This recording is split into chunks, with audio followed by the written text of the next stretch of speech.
Welcome to History Hack. If you didn't know by now, we are the revolution. That means we're sharp, witty, lots of fun, but it also means that we're essentially the peasants in Les Mis huddled round a table in the corner of the bar with no money. If you enjoy the show, please do support us. We have a Patreon account by which you can donate a small monthly sum in appreciation of what you're hearing. Alternatively, we have Ko-fi, in which you can just do a one-off donation as a thank you if you particularly enjoy a certain episode. Either way, we massively appreciate all of your support. Hope you enjoy the show.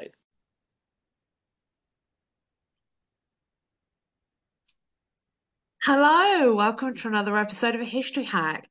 I am here with someone who I haven't recorded with for a really long time, but I'm really excited. She is going to take the reins. I'm going to have to do some cat herding. We will be fine. I've got the wonderful Nina with me, and of course we're talking about the Victorian period, so I'm going to let her run with it and go wild, but I will be herding. Nina, tell us who we got on. Today we have Jessica Cox. She's an academic and a historian who specializes in 19th century literature and culture. She's authored a number of books, one on Charlotte Bronte's book, Shirley. She's written about Victorian and contemporary popular fiction, but today she's here to talk about a different work. It's her latest book, which is called Confinement, The Hidden History of Maternal Bodies in the 19th Century. Welcome, welcome. Thank you for having me. It's wonderful to have you today. I found this particularly intriguing, not just because I'm a historian in the 19th century myself, but because, as you point out early on in the work, this is a topic which is incredibly present in the 19th century and in Victorian culture, and yet at the same time, it's one that's just not been researched, it's not been written about, and it was a topic that was not really discussed during the 19th century.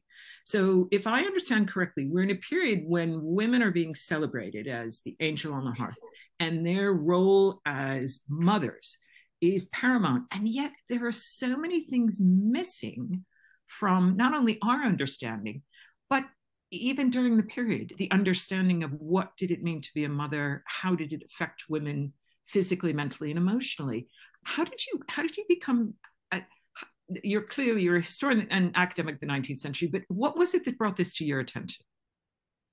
Well, my background actually is in English literature. So I teach and research Victorian popular fiction, mainly the Brontes and sensation fiction and so on.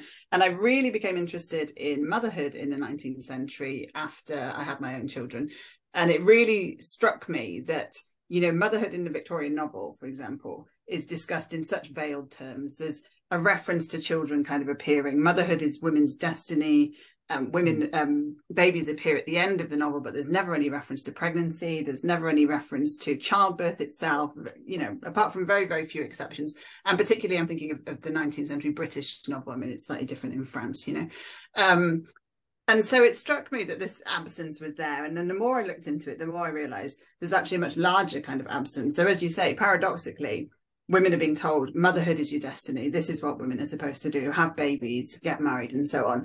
And yet the information, particularly about the physical aspects of pregnancy and childbirth and mothering, are completely absent. And it's not just from the novel, but from much wider public discourses as well. So, from art, for example, in which you hardly ever see depictions of pregnant women, even from advice literature geared towards mothers, you've got this strange sort of ambiguity around the physical aspects of pregnancy and childbirth. So particularly up until the latter decades of the 19th century, advice literature typically would talk about pregnancy to some extent, and then talk about infant care, and somehow manage to completely miss out the bit where you actually have a baby. So even from advice literature, women could learn very little about how babies were born.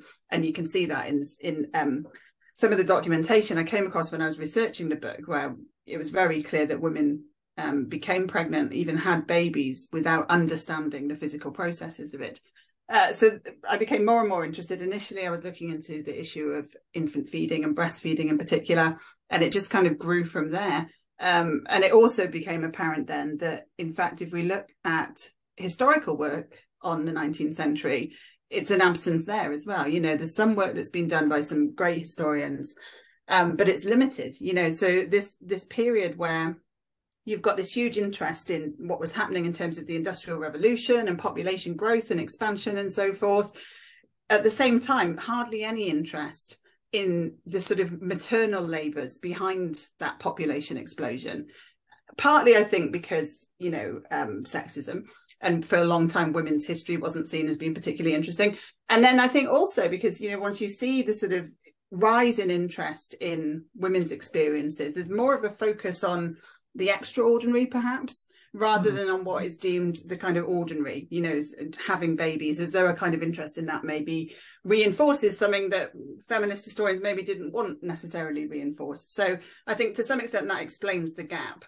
But it's really through the book that I'm trying to kind of fill that gap as far as possible. One of the things that I found interesting was one of the parts of your book, you do talk about, because it's challenging to find first person experiences of this, whether it's in literature or letters or whatever. But so one of the things you look at is the experience of Queen Victoria, who, of course, the period is named after, famously, not delighted about being pregnant, and yet being massively procreative and having an incredibly large family. Tell our listeners a little bit about what you discovered about elite women and their relationship to being pregnant and being mothers. Yeah, when I started actually writing the book, I was really keen to kind of foreground women's own experiences in their own words wherever possible, and to also offer a kind of really broad picture that took into account women from all different kinds of backgrounds. But of course, you look at the historical record, it's dominated by largely the aristocracy, those who leave, archives behind and houses behind filled with letters, rather than those who were moving around a lot, weren't necessarily literate. So, inevitably, I think, despite my best efforts, there is quite a heavy focus on the experiences of women like Queen Victoria, because we have so much material about her life, in the form of journals, medical records, letters that she wrote to particularly her eldest daughter and so on. So she does feature very heavily, and she's a really fascinating woman, I think. In many respects, I didn't find her a particularly sympathetic character, and as a mother, I didn't find her particularly sympathetic. But I could also you also sympathise with the position that she was in. She did not enjoy pregnancy. She did not enjoy that physical side of being a mother, and yet she had 9 children. And she's sometimes very sort of scathing about the whole process. She writes to her eldest daughter, after her eldest daughter was recently married, to basically say how bitter and resentful that she'd fallen pregnant with her so soon after she married her father. She wanted to be able to enjoy her time with Prince Albert and so on. But as for so many women at the time, preventing pregnancy was not straightforward. It involved knowledge of contraception with lots of women, which lots of women didn't have. And it would, in most cases, it necessitates the husband or the partner agreeing to employ methods of contraception. So Queen Victoria ends up with 9 children, not really through her own choice. I'm sure she would have chosen to just produce maybe the heir and the spare had she got any choice in the matter. But she is a fascinating figure. One of the things that always strikes me is her attitude towards feeding her children. So like quite a lot of aristocratic women, she wouldn't breastfeed herself. She wanted to employ wet nurses. She felt that babies should be fed by more animal-like women, she described them. And it wasn't a job for the kind of refined, aristocratic gentlewoman. Right. So she always employs wet nurses to breastfeed her children for her. But of course, if she'd breastfed herself, it may have been possible to prevent some of the pregnancies. I mean, it was one of the methods that some women were aware of, and they deliberately would breastfeed their children up until 3 or 4 years old to try and prevent future pregnancies. If you're breastfeeding regularly enough, it can help as a kind of contraceptive aid. So there's a bit of an irony in her refusal to breastfeed. In fact, it could have kind of aided her in reducing the number of children she produced.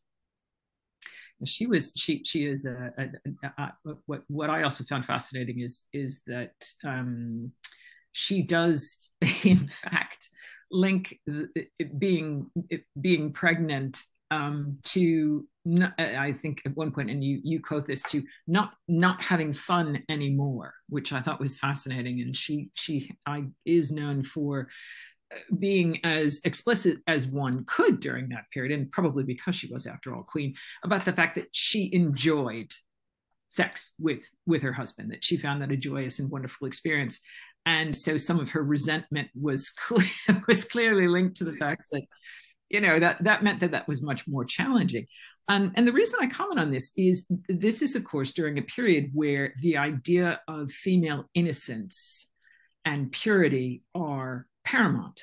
So there is this remarkable contradiction, which you explore, between women should not know anything about this. They should not have sex. They should not know what sex is. They should not enjoy sex, yet they should instinctively be amazing mothers. And there's a huge disconnect here. And can you tell us a little bit more about how you explore that, how that was part of this book, is looking at that incredible paradox and the effect that it has on women? Yeah, absolutely. It's, as you say, I mean, it's a complete sort of paradox in terms of women were expected to become wives and mothers. They were not expected to do much else. And yet they were also expected to be ignorant, particularly when it came to sexual matters. And when I started researching the book, my instinct was that I would find evidence that, this idea that women were kind of sexually innocent and completely ignorant of all of these things, would be one that's very kind of present in public discourses, in the fiction of the period, but even in the kind of advice literature and other public discourses.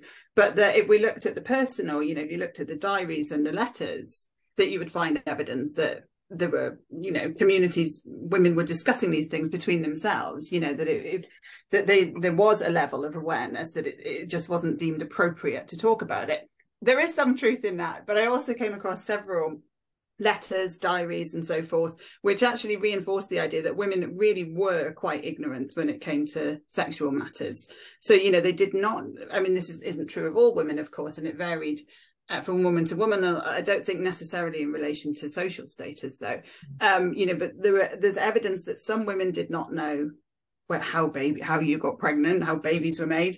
Some women, even when they were pregnant, didn't know how babies were born. So there's one or two letters and bits and pieces I came across which pointed to the fact that women were going into labour without knowing where the baby was going to come from, which I can only imagine must have just been horrifically traumatic. And to actually... Yeah, absolutely terrifying not to have any idea what actually might be happening, except to be told, oh, the baby's coming. Yeah, absolutely. There's one woman who goes into labour with her first child, and she's with her mother.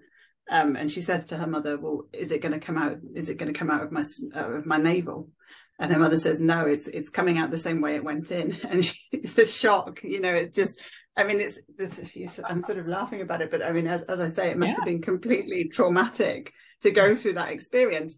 So, I was quite surprised in a sense that there was this ignorance. It's not just the kind of trope in the Victorian novel that women don't know anything, that was, at least for some women, that was a reality, that they didn't know about sex, they didn't know about childbirth and pregnancy and so forth. And it just reinforces, I suppose, the extent to which women were denied knowledge about their own bodies, about what they would do, about what they could do, and therefore denied the knowledge of how to protect themselves to some extent, certainly how to prevent themselves from falling pregnant if they didn't want children. So it really kind of reinforced some of those, paradoxes. There is a shift, and you also explore this, between midwives versus doctors. And of course, the 19th century is the time when medical doctors, air quotes, which I know our listeners can't see, but there it is, work hard to become treated as professionals. And they are men. There, no question. There are no women doctors until late in the 19th century. So we have this huge amount of knowledge from centuries of women assisting women in terms of being pregnant, helping care for them, and particularly during birth and the aftermath of birth. And yet, during the 19th century, this professionalization causes midwives essentially to be pushed to one side and rejected, except in very certain circumstances. What can you tell us about the impact on women during the time? Because one of the things you do explore is the physical cost of being pregnant during this time, and in particular of multiple births on women's bodies. Yeah, the tension with between midwives and doctors, it sort of begins to emerge in the 18th century in particular, and then it just kind of gets more and more intense. And then, as you say, the midwife becomes really quite a demonized figure in the 19th century, in the Victorian period in particular.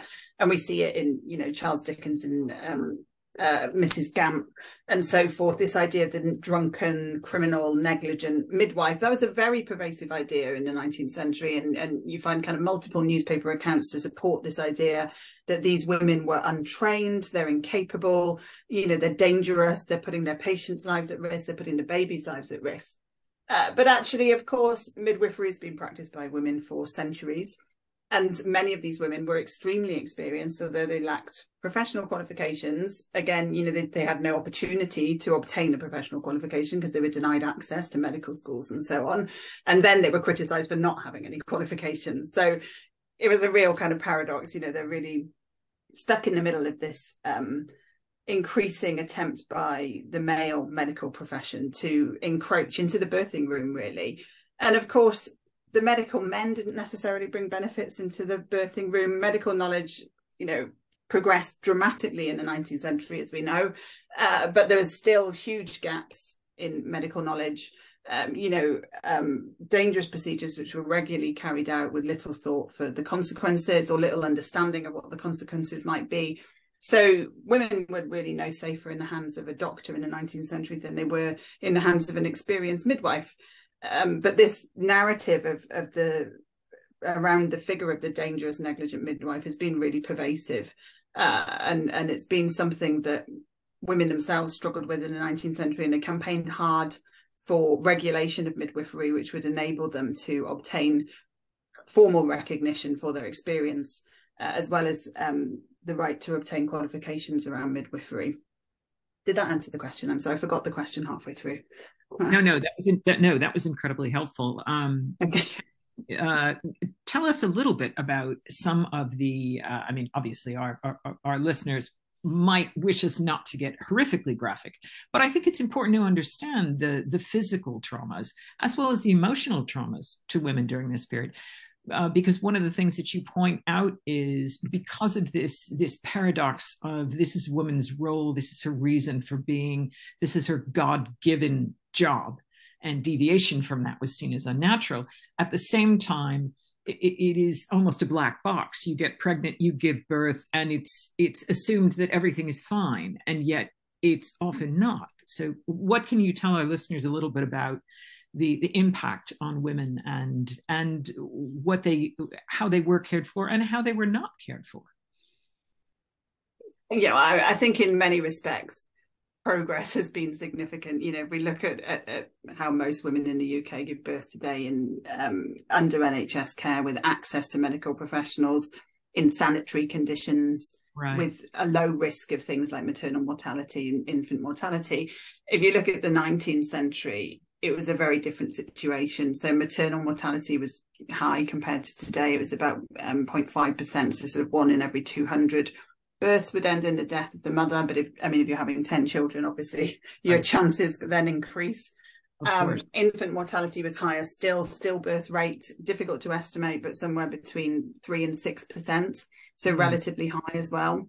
Right. So birth really had the potential to be extremely traumatic, alongside the fact that women would sometimes go into childbirth without understanding what was happening to them. Pain relief was limited, certainly until the mid-19th century, when you have chloroform introduced into the birthing room. And, it sparks a huge debate about whether women should actually give birth in pain or whether they should be entitled to chloroform. Queen Victoria took chloroform for her the births of her 2 youngest children. So she helped to kind of popularise it. But prior to that, the options in terms of pain relief were very limited. Maybe a little bit of opium, maybe some spirits, alcohol. But many women had extremely difficult, lengthy, traumatic births with no pain relief. There were few options if you ran into difficulty during childbirth. C-sections, cesarean sections by and large weren't performed because of the very, very high mortality rate, maternal mortality rate. And because of the risks to the child, not just in childbirth, but for at least the sort of first 5 years of life, doctors and midwives would generally always privilege the life of the mother over the life of the child. But what that meant in reality was that in situations where the delivery was difficult for whatever reason, destructive operations would be performed to enable the removal of the body of the child and save the life of the mother. And they were often very lengthy and traumatic in themselves, and obviously, you know, in terms of the outcome as well. So it really had the potential to be hugely traumatic for women.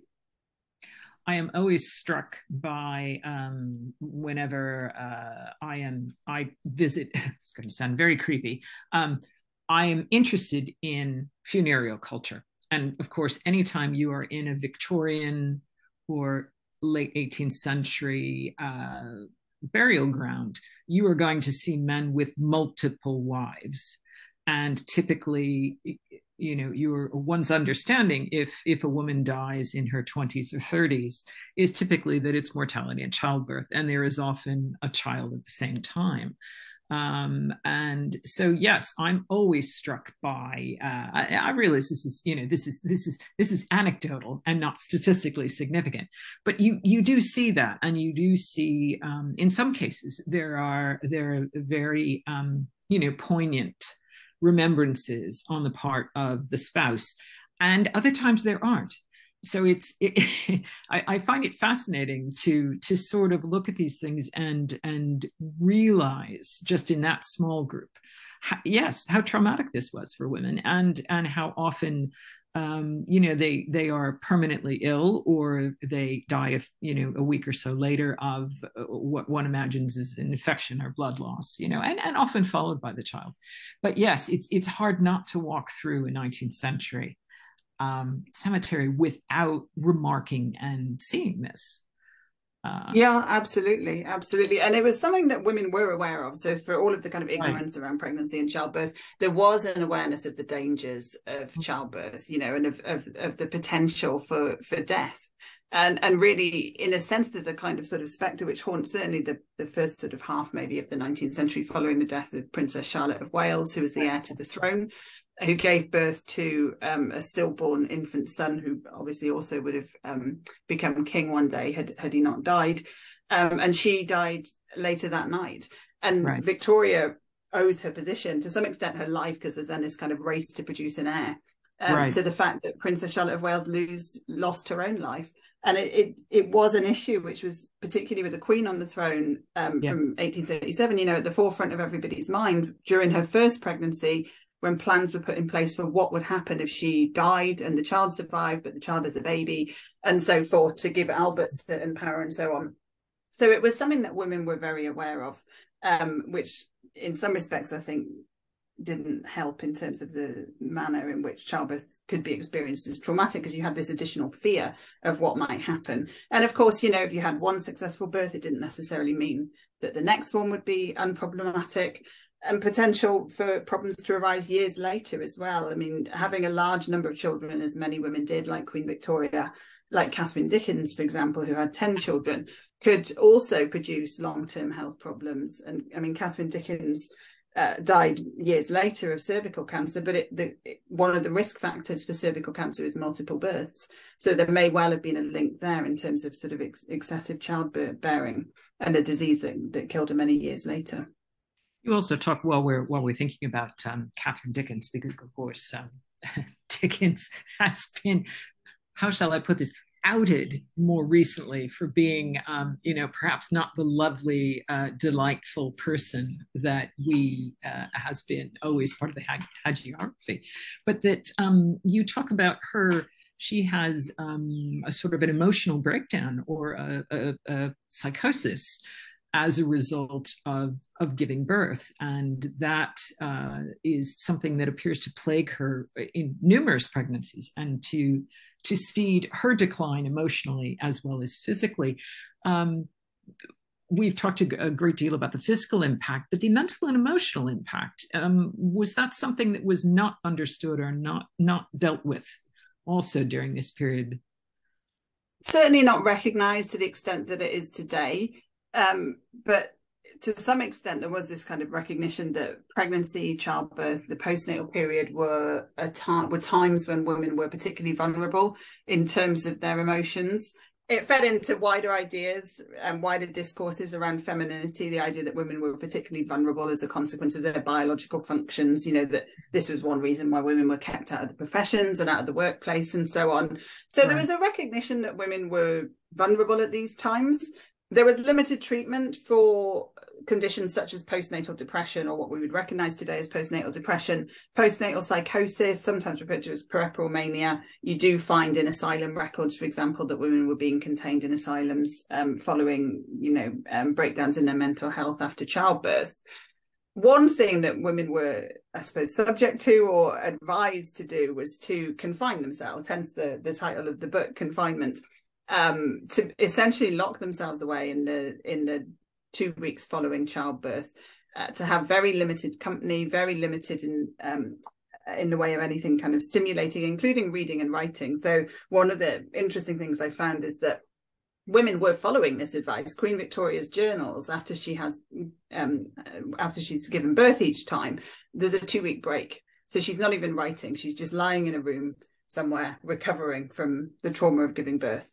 And in fact, what you find is some evidence that this had a kind of counterproductive effect, that it's such a sort of stultifying thing to deny women any kind of mental stimulation, any kind of physical stimulation, to keep them confined in a single room, sometimes in a bed for this period, could have quite the opposite effect. And there's some evidence that Queen Victoria suffered from periods of postnatal depression, but she always writes with, a great deal of relief on the day that she's finally allowed outside of the house following these periods of confinement. Yeah, confinement itself is such a fascinating word. I did the incredibly nerdy thing and went to the OED to see when it becomes a term associated with giving birth, with being pregnant and giving birth. And what's fascinating is really through the 16th century, it refers specifically to being imprisoned, and yet somewhere in the 18th century, it starts to get this other meaning where it as you explore, and hence the title of your new book, it means that period where you are confined after childbirth, but also that it becomes kind of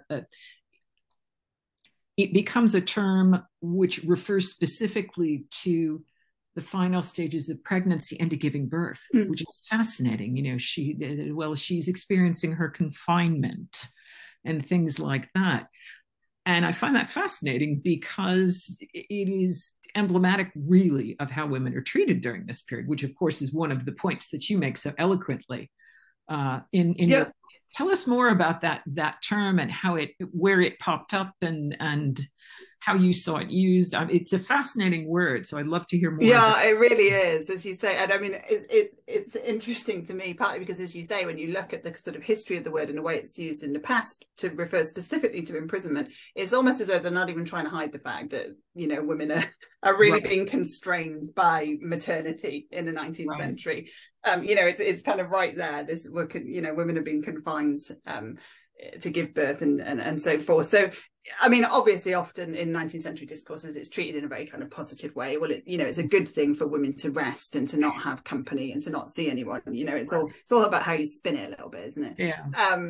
But it really, hence the title of the book, speaks to, as you say, those restraints that were placed upon women in relation to maternity, but obviously in relation to so many other things as well. But it's also one of those terms which is kind of acceptable because it doesn't have the sort of specific connotations or allusions to the physical body. So therefore, you can use the term confinement without having to say somebody's pregnant, and I talk a little bit in the book about the terminology around pregnancy as well as sort of other bodily functions and this tendency to really kind of avoid any explicit reference, which to some extent made the research quite difficult, so I'd be reading about women being unwell and it would take me a while to click, oh, they mean pregnant, okay, so because it's described in terms of illness rather than a direct reference to the fact that someone's pregnant. So it serves that kind of euphemistic purpose as well, I think, the word confinement. Now, because at the beginning of our chat here today, one of the things you talked about is the challenge of finding information for so many reasons. But in particular, it was easier to find information about the elites because they tend to be literate and they leave a written record. You do write extensively, as much as you were able, in terms of the things that you could find about how different working class women's experience was. Not just in terms of where they were giving birth, how they were giving birth, but also this the linking, of course, of not being married and being pregnant and the impact on women during this period, because this was, of course, very common. Women became pregnant without the benefit of marriage, as I said, but also, the undercurrent, of course, is from abuse, from being raped, from from being a maid in a house and, being forced upon, as the Victorians would say. Tell us a little bit about what you did learn about working class women and being pregnant and the impact on their lives. Yeah, as you say, and as we were talking about earlier, it's difficult to some extent to sort of find the same level of detail, certainly from their own perspective. But there's some really amazing sources which I found, which talk about things from women's perspectives. In particular, and then you have newspaper reports, of course, commenting on particular cases, especially when there's been maybe suicide or infanticide involved, right, as a consequence often of pregnancy outside of marriage, and the impact that had on women's lives. So it was a challenge, but I really did try to kind of bring forward their stories as well and their experiences. And there are obvious implications, there's obvious consequences in terms of sort of social status, and as you say, particularly unmarried motherhood. And so there was a lot of very tragic stories there as well. Wealth and social status didn't protect against all of the risks associated with maternity, but it did, of course, offer some protection. And for many women who were in very vulnerable positions, so working, for example, as domestic servants, where you're really in a vulnerable position where you're liable to abuse from the family that you're working for, or from fellow servants, who then had to deal with the consequences of the pregnancy with no state support, with the reputational damage which came with pregnancy outside of marriage, regardless of how it happened. So, a lot of very tragic stories about how women dealt with unwanted pregnancies within marriage as well as outside of marriage, at a time when they couldn't necessarily protect themselves from sexual abuse, when they didn't necessarily have the knowledge to prevent themselves from getting pregnant, and when abortion was criminalized as well. So that was also a difficult option, although abortion was widely practiced throughout the 19th century as a means of dealing with unwanted pregnancies, as you'd imagine. Yes. I was thinking also about the advent of, quote, lying in hospitals, which becomes a thing to ostensibly provide better services for expectant mothers. But there are constraints on who can be admitted. And there's some question as to whether or not actually giving birth in a lying in hospital is easier and better for the mother and child. Tell us a little bit about that. Yeah, so the lying in hospitals first begin to crop up in the 18th century, late 18th century, and then you've got a number throughout Britain in the 19th century. And as you say, ostensibly they're providing a service for poor women, but almost exclusively for poor married women. So they're not an option for those women who, for whatever reason, found themselves pregnant outside of marriage. Their option would be the streets or the workhouse, assuming they didn't have a home, so much more limited. So in order to access the lying in hospitals, you had to be respectable. And this was something that was investigated quite thoroughly by the charitable organisations that were running these hospitals. So it wasn't something where you could just turn up and say, no, I'm definitely married, show them a ring on your finger and they'll let you through the door.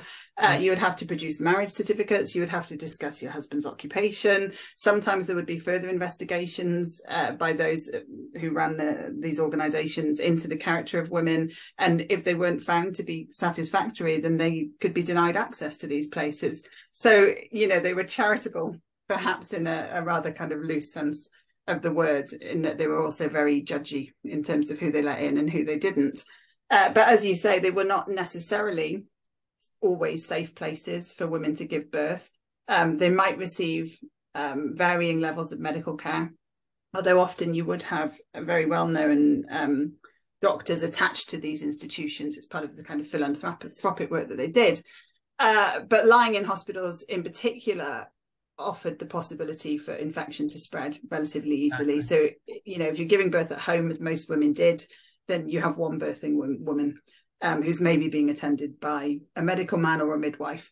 If you're in a lying in hospital, you potentially have a doctor or a midwife moving between multiple women and potentially spreading infection as he goes, because of course, up until the latter decades of the century, there's limited understanding about the spread of infection, so limited sort of hygiene practices in place to prevent it. Absolutely. And of course, just anything else that anyone might actually have, because if you're a working class person, you are typically not necessarily living in the most salubrious conditions. Many working class people were, but there were many who were not. And the poorer you were, the less likely you were to have housing that was of any standard at all, access to clean water. So in addition to being pregnant, you might well have something else. And despite the idea that clean air and ventilation would prevent, often these places were not well ventilated and they were not clean. And so you put, as you explore, you put yourself in danger by being in a ward of, lots of beds in a big ward with a bunch of pregnant women, as well as the dangers inherent in, a lack of understanding of how infections occur, and the fact that that the physicians, for such a long period of time were the principal vector in so many infections and deaths among women, because they were sure that they knew what was causing it and they simply didn't wash their hands. Yeah, absolutely. Yeah. I mean, there was the miasma theory, which was really popular, obviously, about the spread of infection and how disease was spread. But the debates around the use of hygiene practices, I mean, they're fascinating, but also completely horrifying. So when initially there's some research which suggests that doctors may be spreading infection by moving from patient to patient without washing their hands, there's a reaction, a kind of, horrified reaction from the medical profession saying, no, it's not us. It's absolutely not us. And it takes them a while, even once they have this, even once they're being told we have evidence, that infection has been spread through medical attendants. There's this resistance to accept it and to begin washing hands and so forth. And the debates around it in some of the medical journals are really fascinating. There's one doctor who concedes that he should probably not perform post-mortems and then deliver a child without washing his hands. And he talks about having some material from the post-mortem in his pocket, which is just baffling. So many questions. So he says, well, yeah, and eventually they agree, okay, we probably shouldn't move from dead bodies to pregnant women. But it takes them even longer to say, actually, we should wash our hands in between visiting each pregnant woman as well. I'm sorry, that's the rain. It's making a horrible noise.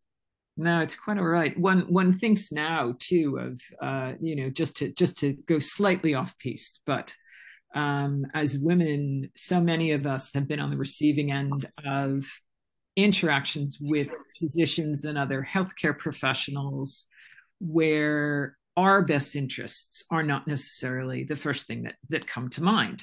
And I'm always horrified as a scholar when I read accounts like that, where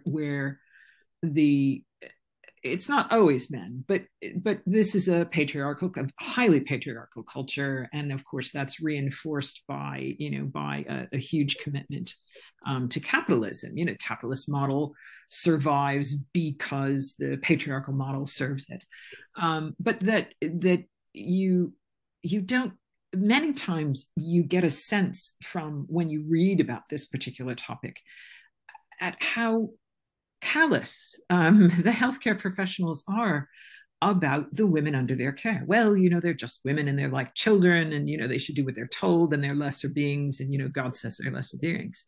And so when you juxtapose that with the number of women who die or who are permanently damaged, it's very I think rage making might not be too strong a word. How was it for you to